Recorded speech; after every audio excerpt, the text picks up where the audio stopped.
السلام علیکم dear viewers, پچھلی ویڈیو میں ہم نے سندھی کی بک کلاس 3 چیپٹر فرسٹ کمپلیٹ کر لیا تھا۔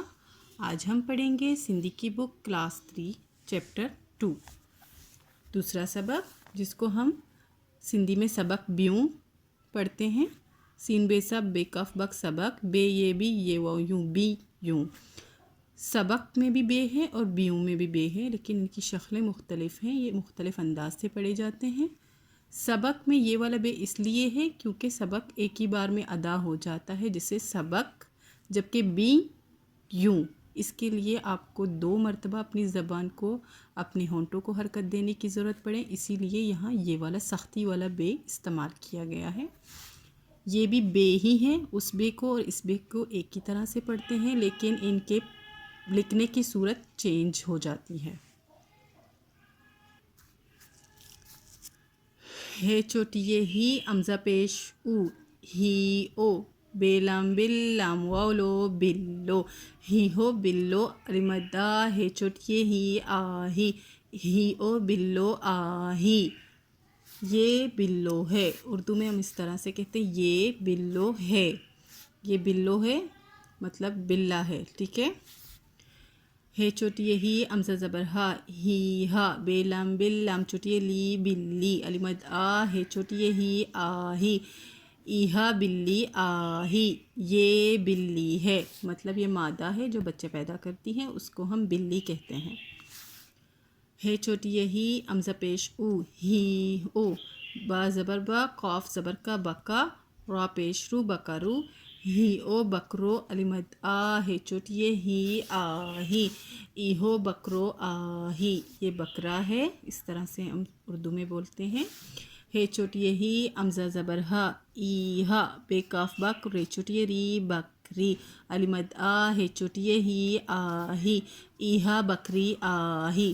بکری ہم اس کو کہتے ہیں جو مادہ ہوتی ہے، جو بچے پیدا کرتی ہے۔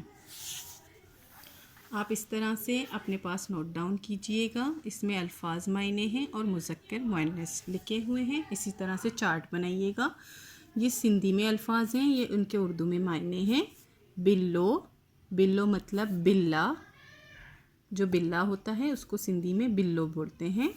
بلی، بلی کو بلی ہی بولتے ہیں، لیکن لکھنے کی صورت تھوڑی سی چینج ہو جاتی ہے۔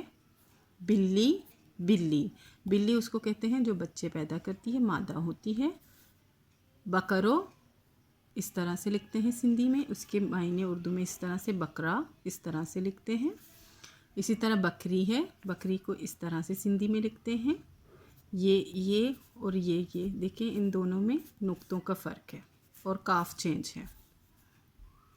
ایہا یا ایہو کا مطلب ہے یہ، ٹھیک ہے، اردو میں اس طرح سے ہوتا ہے، یہ کہتے ہیں اس کو۔ علی مدہ ہے چوٹی ہی آہی کا مطلب ہے بڑی یہ ہے، ٹھیک ہے۔ اب ہم پڑھیں گے مذکر مؤنث کے بارے میں۔ مذکر اس کو کہتے ہیں جو کسی بھی جاندار میں نر ہو، نر ہو اس کو کہیں گے مذکر، اور جو مادہ ہو، مادی ہو، اس کو ہم کہیں گے مؤنث۔ جیسے کہ بلو نر ہے اور بلی مادی ہے، مادہ ہے، مادی ہے کہتے ہیں اس کو۔ بکرو، بکرا جو ہے نر ہے اور بکری مادی ہے۔ اسی طرح سے ان کو مؤنث، مذکر اور مؤنث کہتے ہیں، اردو میں بھی اس طرح ہوتا ہے، جیسے کہ عورت، مرد، اس طرح سے یہ بھی اس طرح سے ہوتے ہیں۔ امید ہے آپ کو یہاں تک سمجھ آ گئی ہوگی۔ ڈیلی ہم ایک چیپٹر پڑھیں گے اور اس کی ایکٹیویٹی کریں گے، اور آسانی سے آپ کو اردو کے ذریعے سندھی سکھانے کی کوشش کر رہی ہوں جتنا مجھ سے ہو سکے گا۔ اگر میری ویڈیو آپ کو اچھی لگی ہو تو لائک، شیئر اینڈ سبسکرائب کیجئے، اینڈ اپنے کلاس میٹ اور دوستوں کے ساتھ شیئر کیجئے گا۔ اللہ حافظ۔